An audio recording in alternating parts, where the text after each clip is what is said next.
الرحیم ماہ ذی الحجہ، حج کا لغوی معنی قصد ہے، نیت۔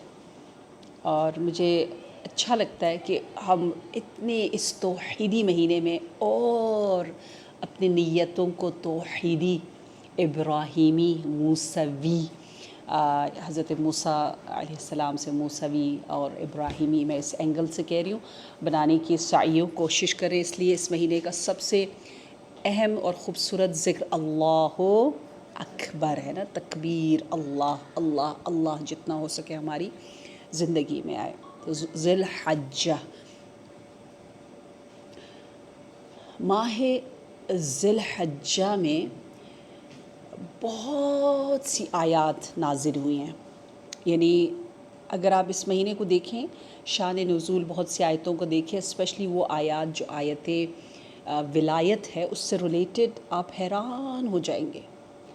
یہ سنی شیعہ تمام مصادر میں آپ کو یہی مطالب، پیغامات ملتے ہیں۔ اور 2 رکعت نماز جو نماز مغرب و عشاء کے درمیان پڑھی جاتی ہے، اس سے بھی پتہ چلتا ہے کہ یہ ولایتی مہینہ ہے، شہر الولایہ کہتے ہیں۔ اور اس میں جو سورہ اعراف کی ایک آیت پڑھتے ہیں نا، نماز 2 رکعت نماز میں، کون سی آیت ہے؟ کوئی سنائے گا؟ ہاں، سورہ اعراف کی کون سی آیت ہے؟ آپ لوگ دیکھ لیجیے گا۔ سو وَوَاعَدْنَا مُوسَىٰ 30 لیلۃً۔ اچھا، اس میں بھی آپ دیکھیں حضرت موسیٰ اور حضرت ہارون کا ذکر ہے، ٹھیک ہے نا؟ موسیٰ و ہارون کا ذکر قرآن میں اتنا زیادہ کیوں آیا ہے؟ اس کی ایک وجہ یہی بتائی جاتی ہے کہ نبوت اینڈ خلافت، یہ جو امامت اور ولایت کا ہے، تو this link is so beautiful.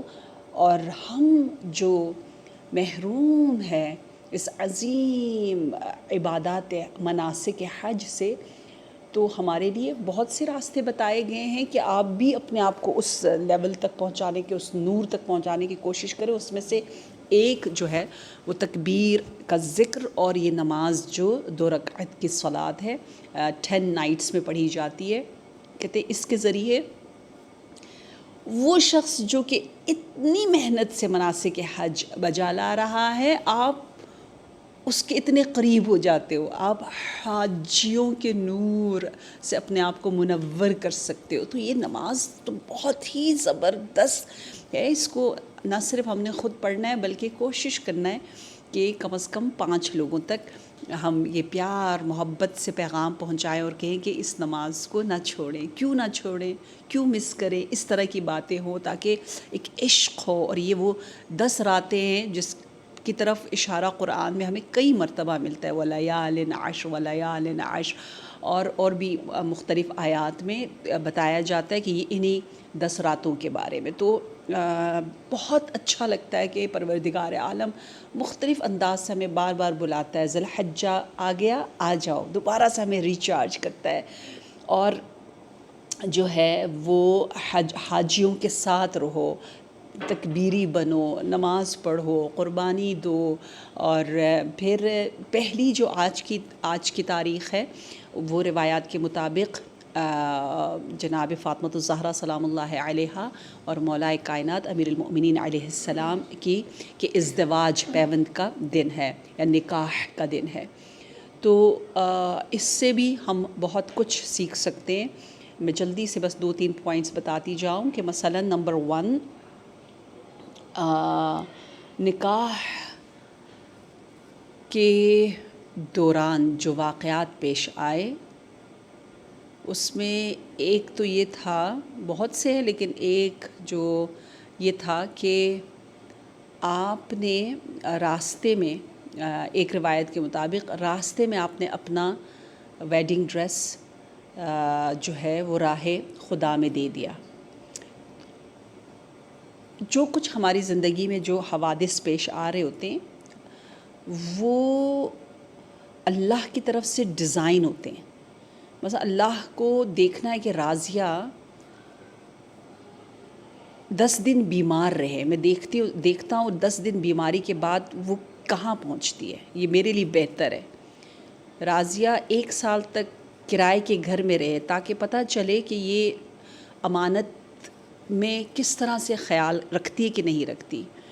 Raziya کو مثلاً کوئی تنگ کرے، کوئی ہمسایہ، اس کے سامنے کوئی ایسا کچھ پیش آئے، وہ جس طرح ایک ٹرینر اگر وہ دیکھتا ہے کہ مثلاً اگر آپ ٹیبل ٹینس کھیل رہی ہیں اور آپ ہر طرف سے اچھا کھیل رہی ہیں لیکن ایک ایریا آپ ویک ہے تو وہ وہیں پہ بال دے گا تاکہ آپ وہاں اس کو اسٹرینتھن کرو، اس ایریا پہ کام کرو۔ تو رب دیکھ رہا ہوتا ہے کہ میں کس ایریا میں کمزور ہوں، تو وہ ایریا اسٹرانگ ہو رہا ہوتا ہے۔ ہمیں سمجھ میں نہیں آ رہا ہوتا کہ یہ حوادث کیوں پیش آ رہے ہیں، لیکن جب بھی کوئی حادثہ، کوئی ایونٹ پیش آتا ہے، ہمارے پاس چوائسیز ہوتے ہیں، یقیناً چوائسیز ہوتے ہیں، اور ہم اسی انتخاب میں رہ رہے ہوتے ہیں، اور حد اقل جو کم از کم چوائس ہمارے پاس ہوتا ہے وہ ہماری نیت کا ہوتا ہے، اندر ہی اندر کی دنیا کا ہوتا ہے۔ یعنی کوئی آپ کو پکڑ کے بھی لے کے جائے تو آپ کہتے ہو کہ میں کس نیت سے شاید ظاہراً زبردستی یہ کام کروں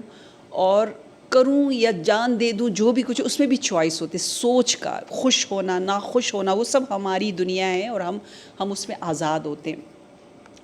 تو اگر آپ دیکھیں اہل بیت علیہ السلام کی زندگی میں بہت سے ایسے آئے، پتہ ہے نا، سورہ حل عطا ماہ ذی الحجہ میں نازل ہوئی، آیت تطہیر جو حدیث قصہ ہم اتنا پڑھتے ہیں وہ ماہ ذی الحجہ میں، آیت اعطاء ذی القربى وآت ذی القربى حقہ، جو فدق کا باغ دیا گیا، اور بھی باغات کا ذکر ہے، وہ ماہ ذی الحجہ میں ہے۔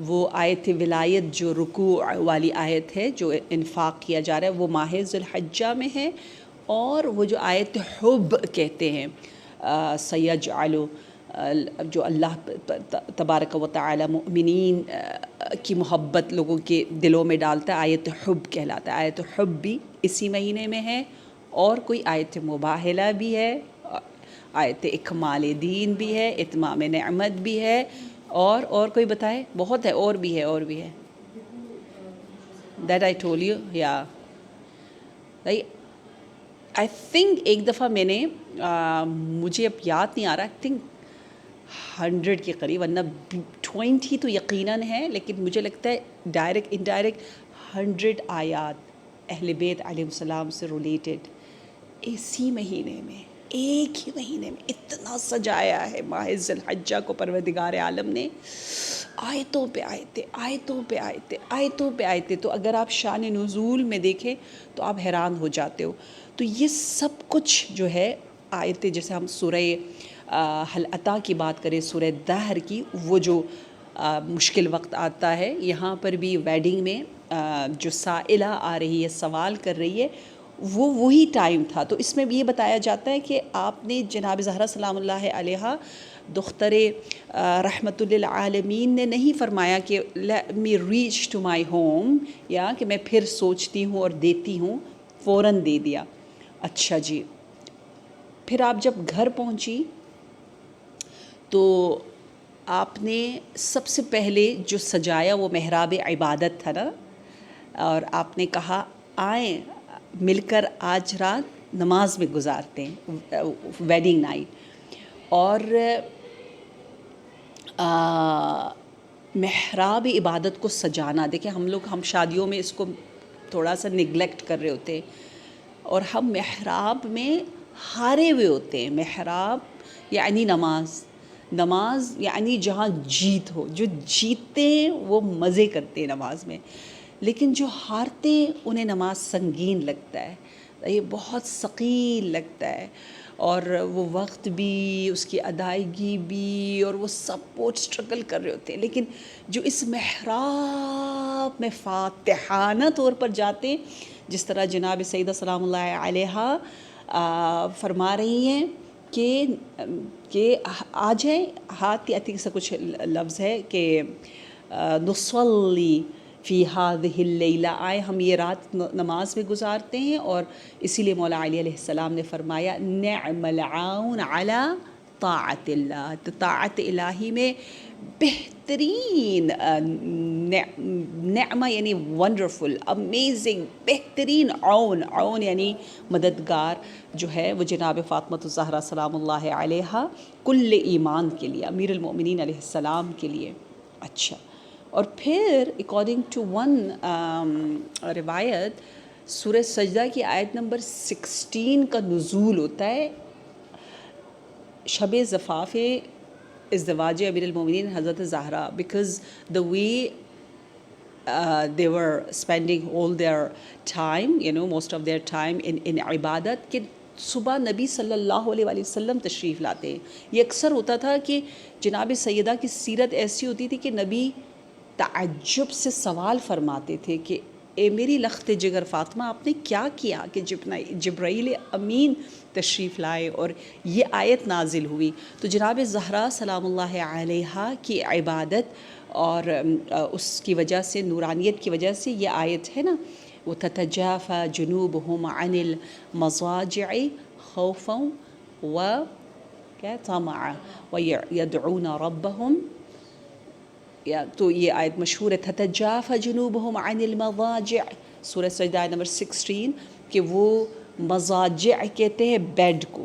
یا تو میں اکثر کہتی ہوں کہ ہمارے بیڈ کے بارے میں بھی آیت ہے کہ جب ہم کروٹیں بدل رہے ہوتے ہیں اور ہم سوچ رہتے ہیں کہ اٹھے یا نہ اٹھے، اور اٹھنے کا ٹائم ہوتا ہے، اور جو لوگ، اور انہی کو پریز کیا جا رہا ہے جو اس وقت بھی اللہ کو یاد کر رہے ہوتے، کروٹ بدل رہے ہوتے، اللہ کی یاد میں ہوتے، اور کروٹ بدلتے بدلتے تتجافا یعنی اپنے آپ کو بستر سے الگ کرتے کرتے جو ہے وہ اپنے آپ کو اس منزل تک پہنچاتے ہیں. تو ایون وہ مومنٹ بھی اللہ تبارک و تعالیٰ کے لیے کتنا اہم وقت ہے. تو میں ایسی اپنے آپ سے بھی کہتی ہوں، یوتھ سے بھی کہتی ہوں کہ یہ آیت ہم لوگ سائیڈ، اپنے بیڈ کے سائیڈ پہ لکھ کے لگا دیں اور یہ آیت پڑھیں اور جناب زہرا سلام اللہ علیہا سے توسل کریں، تو انشاءاللہ ہم بھی صلاۃ اللیل پڑھنے والوں میں سے ہوں اور سحر خیز ہو جائیں انشاءاللہ. بہت سی خوبصورت یادیں ہیں. دیکھیے آپ نے دیکھا کہ حتیٰ روایت میں ہے کہ جب شادی ہو رہی تھی تو وہ جناب مختلف بیویوں کا ہے، جیسے جناب ام سلمہ ہے یا جناب صفیہ کا آئی تھنک ہے، میں نے اپنی کتابوں میں یہ لکھا ہوا ہے، مجھے بھی سب کچھ یاد نہیں آ رہا، کہ وہ جو قصائد پڑھ رہی تھی، جو توحیدی قصیدہ اشعار. تو دیکھیں پورا یہ شادی نکاح جو ہے وہ اتنا نورانی، اتنا میننگ فل. اچھا اسکردو میں بلتستان میں سنتی ہوں کہ ابھی کا نہیں پتہ، پرانے زمانے کا، کہ وہاں پر بھی تکبیر اور صلوات اور اہل بیت کے ذکر کے علاوہ کچھ بھی نہیں ہوتا. ٹھیک ہے، اور مجھے یاد ایک دفعہ میں بہت پہلے گئی تھی تو میں نے ایک آرٹیکل لکھا تھا، میں نے کہا تھا واو وہاں پہ عورتیں نہیں جاتی تھی مارکیٹ میں، تو میں بہت خوش ہوتی تھی کہ عورت کی اتنی عزت ہے کہ اس کو ایسی جگہوں پہ جانے کی ضرورت ہی نہیں پڑتی. وہ شاپ کیپر کہتا ہے میں اٹھ کے جاؤں گا، وہ کیوں آئے. اتنی عزت، اتنا اچھا لگتا ہے. ہمارے پاکستان کے بہت سے شہروں میں ایسا تھا، آئی تھنک پشاور وغیرہ میں بھی، آئی ڈونٹ نو، بہت سی جگہوں پہ کتنی عزت ہے. اور دوسری عزت یہی تھی کہ بالکل ہر چیز اتنا اسلامی، اتنا خوبصورت، اتنا پیارا، کوئی بے ہدف چیز نہ ہو. یعنی شادی اتنی خوبصورت عبادت ہے، یہ نکاح، یہ شادی، یہ ہیپی اوکیزن، اس میں نور ہی نور. اور اول وقت صلاۃ، جیسے میں نے بتایا خوجہ کمیونٹی میں نے کچھ میں دیکھا کہ وہ دلہن نماز جماعت پڑھا رہی ہوتی، کیونکہ ان کے یہاں فیمیل ماشاءاللہ امام جماعت، کیونکہ احکام کو جانتے ہیں وہ لوگ، آرام سے باعمل ہو تو پڑھاتی ہیں. ٹھیک ہے، تو یا صف اول میں ہوتی ہے دلہن، کتنا اچھا لگتا ہے، یہ جو سب سے پہلے ہے، صف اول میں ہے. خوجہ میں نے بہت دیکھا ہے کہ گروم کا فادر، بردر، وہ سب نیکیوں میں آگے ہوتے ہیں شادی کے دن. مثلاً اگر سورہ یاسین پڑھنا ہے تو وہ پڑھ رہا ہوگا، صحیح ہے، خود دلہا پڑھ رہا ہوگا، دلہا کا بھائی پڑھ رہا ہوگا، اچھا یہ پڑھ رہا ہوگا، وہ پڑھ رہا ہوگا. تو ابھی میں ٹورانٹو میں بھی ایک گئی تھی، ہم لوگ کروز میں، وہ پوری ان کا وہ پروگرام ہو رہا تھا.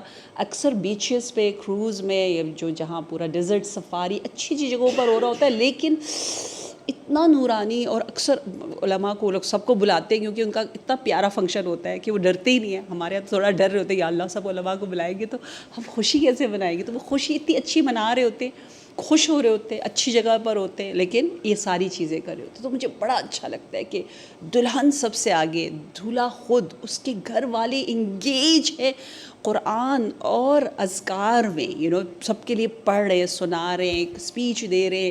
سو جو بھی مناسبت ہوتی ہے اس کی مناسبت سے. تو ایسی کاش ہم نکاح اور شادیوں کی طرف ہم جائیں کہ جس میں انٹرٹینمنٹ فل ہو اور خوشی ہو، اور عام جو ہم کیا کہتے جشن مناتے، میلاد مناتے، اس سے الگ ہو، الگ لگے، ذرا اچھا لگے. یعنی بچے ورنہ کہتے ہیں نا بور ہو گئے، یہ تو لگ رہا ہے کوئی میلاد ہو رہا ہے. یہ بھی نہیں ہونا چاہیے، بہت اچھا ہونا چاہیے. مجھے یاد ہے ٹنزانیہ میں بیٹھی ہوئی تھی، ایک خاتون آئی، تھوڑی دیر میں کوئی اور آئی، سب نے ایک جیسے کپڑے پہن کے، ہیں یہ کیا ہو رہا ہے؟